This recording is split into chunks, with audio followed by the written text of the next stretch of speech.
You're 32 years old. There's $120,000 sitting in your bank account. And yet every single morning, you still drive to work in that 2015 car with the air conditioning that barely works.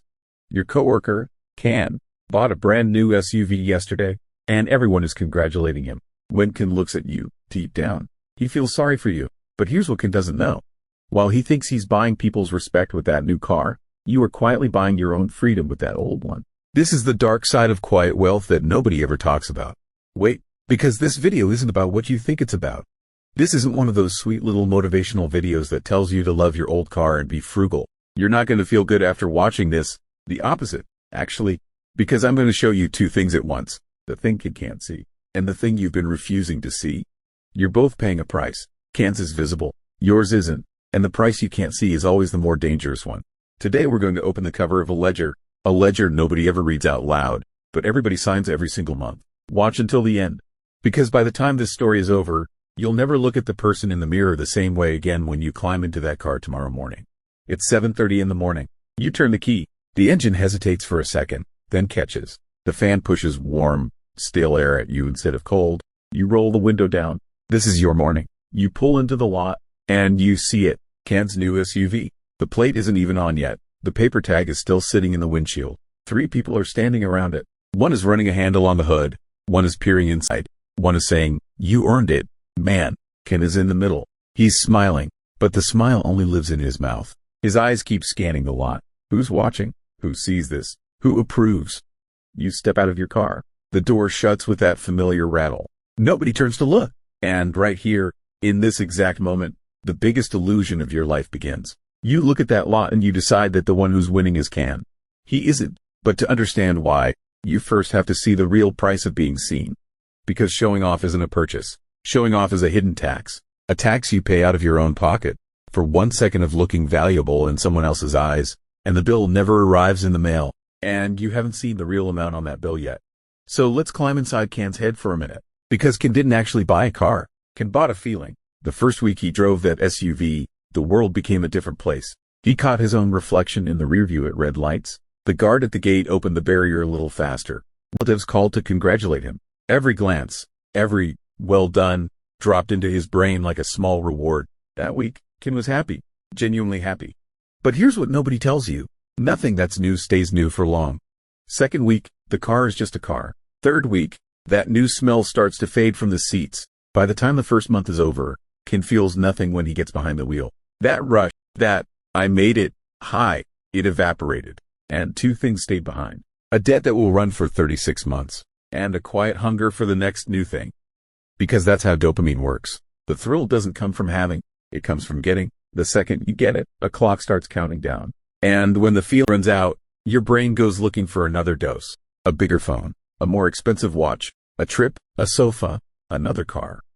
Ken calls this investing in himself. What he's actually doing is running on a treadmill, running with everything he's got, drenched in sweat, and not moving forward a single inch. The only thing that moves is the price.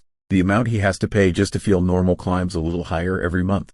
You look at all this from the outside and you think, what a nice car he has. Ken looks at it from the inside and feels one thing. This wasn't enough either. That's the fine print in the contract of showing off. Every new thing you buy promises you the same lie. This is the last one. After this, you're fine. None of them keep that promise. Because value bought from the outside comes with an expiration date. And that date is always closer than you think. Ken pays a price every month, but the price isn't only money. You're about to see that. Now let's come back to that $120,000. This is where most people make a mistake. They assume that money came from some huge salary. It didn't. You and Ken earn roughly the same. The difference between you isn't on the income statement. The difference between you lives in all the moments you stayed invisible. While Ken bought a new phone, you kept using your old one. It still worked. While Ken ate out, most nights you cooked at home. While Ken refreshed his whole wardrobe every season, you got by with the few pieces you actually loved. None of this felt like a great sacrifice. Because it wasn't. You just never tried to prove anything to anyone. And that's the whole thing. Being seen is expensive. Staying invisible is freedom itself. Every month, the money Ken poured outward as respect you quietly kept for yourself. Nobody saw it. Nobody congratulated you. No crowd gathered around you in the parking lot. But that invisible balance grew, month after month, silently, even while you slept. Because wealth is not the money you earn. Wealth is the money you don't spend when you earn it. The number on the payslip lies equally to everyone. The real truth is hidden in what you have left after that number is gone. Ken's closet filled up, his garage filled up, his display window filled up, and you filled up an invisible vault. Now come, let's look at what's actually inside that vault. Because there's no money in there, there's something else. At night, before he falls asleep, Ken looks at his phone. He counts the likes on the photo he posted of the car. An acquaintance left a comment. Living like a king. Ken reads that comment 3 times. Have you ever wondered why he does that? Because Ken isn't actually chasing a car. Ken is running from a fear. The fear of looking like he got left behind. The fear of looking like he isn't enough. The fear of having no answer when someone asks, "Are you still stuck where you were?" People don't buy expensive things because they need them. They pay rent to silence a fear inside them for a few weeks. The car, the phone, the watch, these aren't products. They're a temporary drug. When the effect wears off, the fear comes back, and it comes back stronger, and you reach for the next dose. That was the second price Ken pays every month. Not money, peace. He has to buy his peace with himself all over again, every single month.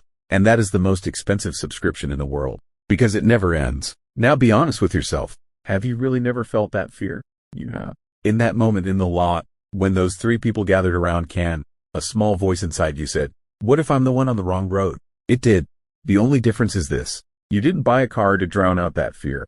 You learned to sit quietly with it. And a person who can sit quietly with a fear is stronger than everyone who uses it as a weapon. But that strength comes with a price too. And the dark side I promised you at the very start of this video begins right here. First, let me tell you what's really inside that vault. That $120,000 isn't money. It never was. It's time.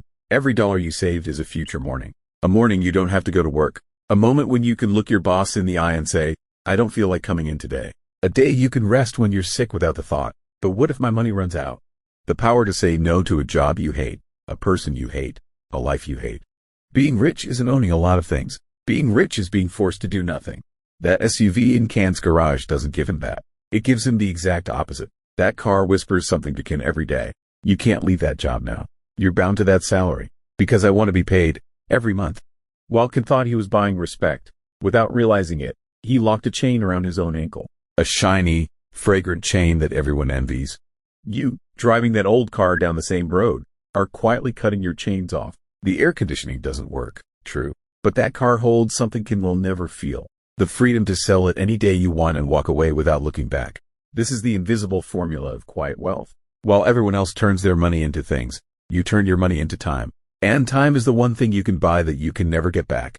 So far everything looks like it's in your favor, doesn't it? Now flip the coin over. Because this road has a price too. And nobody told you about it. Everyone will sell you the brochure for getting quietly rich. Peace, freedom, inner strength. But nobody reads you the back of the receipt. Here's the dark side. This road leaves you alone. Because when you refuse to be seen, you become invisible. Relatives congratulate Ken, not you. They ask, "When are you finally going to change that car?" And buried in that question is a quiet contempt. People don't look at your discipline. They look at your old car. And you can't show a single dollar of all that wealth you built to anyone. The moment you show it, the reason you built it disappears. This is the bitterest part of real wealth. You can't prove it. You can't be understood. For years, you live under the pitying eyes of people who feel sorry for you. And at night, when everyone is asleep, that voice inside you speaks again. What if I really am the fool? What if life only happens once, and I'm spending mine waiting? That is a real question, and it has no easy answer. Because the price of freedom is agreeing to be misunderstood. Getting quietly rich means accepting a life without applause.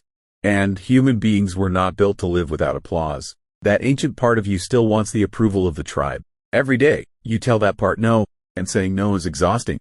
That's exactly why most people choose Ken's road. Not because they're wrong, because they can't bear the loneliness, that invisible price. Ken's road is more expensive, but it hurts less. Your road is cheaper, but it asks for more solitude. Now there's only one question left, and the answer changes everything. Of these 2 kinds of pain, which one is temporary, and which one is permanent? Let's go back to the beginning of the story, to that morning, to the parking lot. Ken is in the middle, smiling. You're off to the side, invisible. Ken looks at you with pity, and for this entire video, you thought that look went to the wrong address, but the truth runs even deeper. Ken might not be feeling sorry for you for nothing.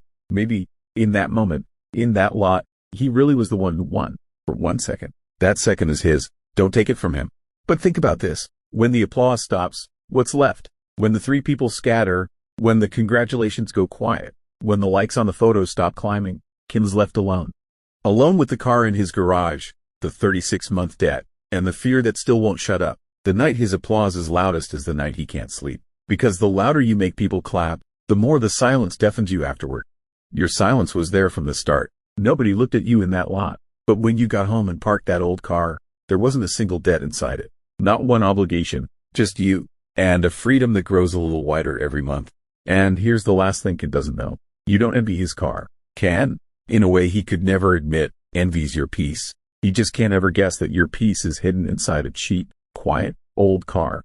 Tomorrow morning you'll turn that key again. The fan will rattle again. The window will come down again. But this time, sitting behind that wheel, you'll look in the mirror differently. Because now, you're not the one suffering in that car. You're just quietly paying off a ledger no one else can see. And at the bottom of that ledger is the one thing everyone spends their whole life trying to buy. Freedom. So what about you? When you climb into that car tomorrow morning, are you the one driving it? Or would you rather be Ken? Be honest. Write your answer in the comments, because the answer you give says more about your relationship with money than your bank balance ever could. I'll see you in the next one. Take care of yourself, and keep loving that old car.